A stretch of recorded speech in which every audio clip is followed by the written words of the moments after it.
পূর্বের কথা মোতাবেক এখন থেকে পুরো দেশকে তুফানের হাতে তুলিয়া দেব।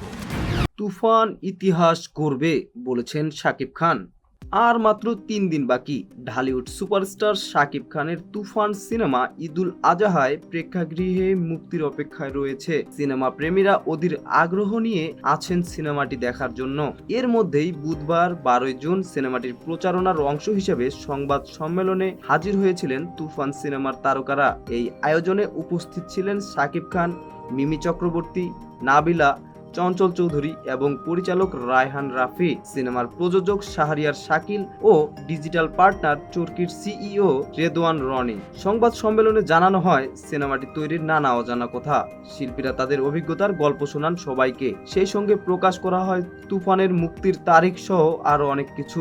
তুফান ইতিহাস গড়বে বলে আশাবাদী অভিনেতা শাকিব খান। এ সময় তিনি বলেন, দর্শক এভাবেই আমাদের পাশে থাকলে তুফান ইতিহাস গড়বে। আমি সব সময় বলেছি বাংলাদেশের সিনেমার সম্ভাবনা অপার। শুধু দেশে নয়, দেশের বাইরেও বড় একটা বাজার আছে। সারা বিশ্বে 30 কোটি বাংলা ভাষাভাষী রয়েছে। তাদের শুধু ভালো মানের সিনেমা উপহার দিতে হবে। শাকিব খান বলেন, ক্লাসিক্যাল ও কমার্শিয়াল দুইয়ের কম্বিনেশনে এ ছবি উপস্থাপন করা হয়েছে। গান ও টিজার মুক্তির পরে বিশ্বের বিভিন্ন দেশের কন্টেন্ট ক্রিয়েটররা রিভিউ দিচ্ছে। এ তুফান শুধু বাংলায় নয়, এ তুফান বয়ে যাবে গোটা পৃথিবীতে।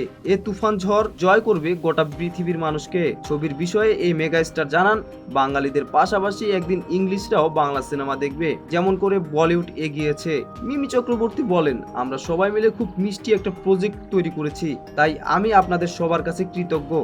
পাশে থাকবেন, হৃদয়ে জায়গা দিবেন, যেন আগামী দিনও আরো ভালো ছবি উপহার দিতে পারি। এটা আমার প্রথম বাংলাদেশি ছবি। আমি এই ছবিটি নিয়ে খুব আগ্রহী, কারণ আপনাদের সবার প্রিয় শাকিব খান রয়েছেন।